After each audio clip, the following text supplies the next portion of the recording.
Nah, gema terjadi karena bunyi dipantulkan oleh dinding yang jaraknya jauh dari sumber bunyi. Hal itu menyebabkan datangnya bunyi pantul setelah bunyi asli selesai terucapkan. Jadi, bunyi pantul yang terdengar lengkap sesudah bunyi aslinya. Nah, jadi anak-anak, gema ini biasanya dia terjadi ketika bunyi yang dipantulkan oleh dinding tadi itu jaraknya jauh dari sumber bunyi, ya. Jadi, gema ini dia bunyinya itu ya, bunyi yang dipantulkan tadi dia akan misalnya dipantulkan tadi ya. Nah, terjadi itu ketika jarak yang dari dinding tadi, dari sumber bunyinya itu jaraknya cukup jauh ya. Jadi hal itu menyebabkan datangnya bunyi pantul setelah bunyi asli selesai terucapkan.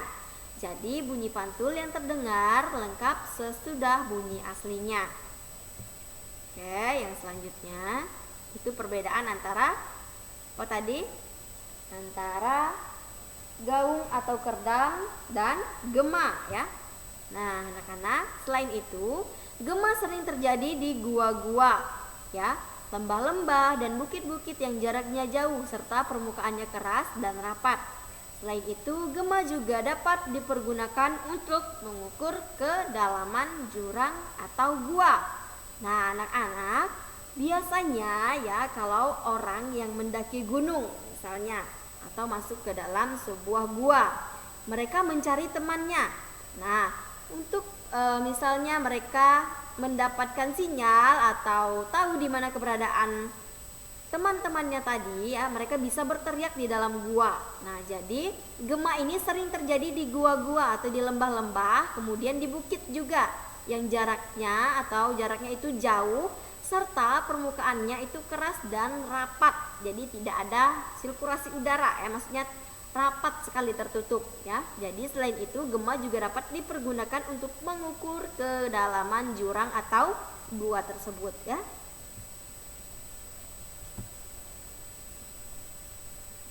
Anak-anak, tadi materi kita hari ini yaitu tadi tentang permainan engklek, kemudian bagaimana kita menentukan gagasan pokok dan gagasan pendukung pada sebuah paragraf ya yang terdapat pada bacaan cerita. Kemudian yang terakhir itu yang selanjutnya yang ketiga, kita telah melihat keragaman apa tadi? Ayo, siapa yang masih ingat pembelajaran yang sudah kita keberagaman apa tadi? Permainan tradisional ya. Kemudian kita masuk kepada pemantulan bunyi, yaitu tadi ada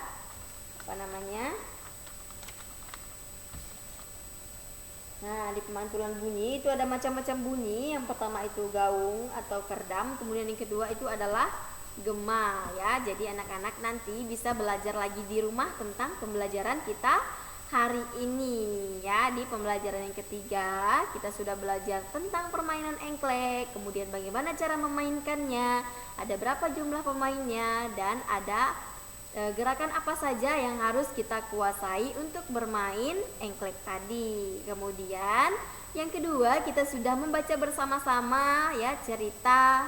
Kemudian di situ kita diminta untuk membuat atau menentukan gagasan pokok dan gagasan pendukung pada satu paragraf. Jadi tadi ada 3 paragraf ya.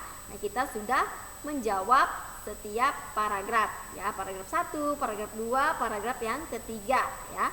Kemudian tadi juga kita sudah belajar tentang apa? Ayo, apa yang masih ingat? Tentang pemantulan bunyi. Nah, ini dia ya, pemantulan bunyi. Nah, bunyi dapat dipantulkan dan diserap. Yang pertama itu pemantulan bunyi. Ya, setelah pemantulan bunyi itu adalah penyerapan bunyi.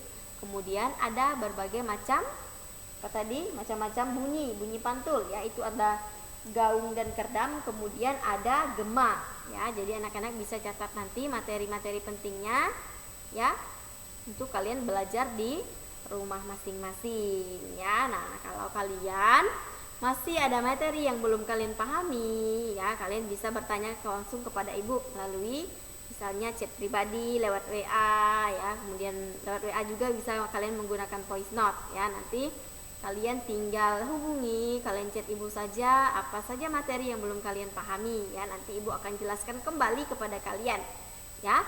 Nah, oke anak-anak, jangan lupa belajar di rumah ya. Tetap patuhi protokol kesehatan, jangan lupa memakai masker ketika keluar dan menggunakan hand sanitizer ya. Oke anak-anak, sekian pembelajaran kita pada pagi hari ini. Semoga materi yang ibu sampaikan bisa kalian pahami, kalian mengerti dengan baik. Dan jangan lupa kerjakan tugas-tugas yang sudah ibu berikan dan kumpulkan ya. Nah anak-anak, sebelum mengakhiri pembelajaran kita pada pagi hari ini, marilah kita berdoa bersama-sama ya. Nah mari kita siapkan diri untuk berdoa. Kita angkat tanda kemenangan kita dalam nama Bapa dan Putra dan Roh Kudus, amin. Salam Maria, penuh rahmat Tuhan sertamu, terpujilah engkau di antara wanita dan terpujilah buah tubuhmu Yesus. Santa Maria, Bunda Allah, doakanlah kami yang berdosa ini sekarang dan waktu kami mati, amin. Kemuliaan kepada Bapa dan Putra dan Roh Kudus seperti pada permulaan, sekarang dan selalu sepanjang segala abad, amin. Dalam nama Bapa dan Putra dan Roh Kudus, amin. Oke anak-anak, kita sudah selesai di pembelajaran yang ketiga, tema 1, subtema ketiga, pembelajaran yang ketiga. Terima kasih ibu ucapkan untuk kalian. Semoga materi yang ibu sampaikan hari ini bisa bermanfaat, bisa berguna dan bisa kalian mengerti dengan baik. Ibu akhiri pembelajaran kita. Selamat pagi, selamat beraktivitas. Tuhan Yesus memberkati. See you, bye bye. Bye.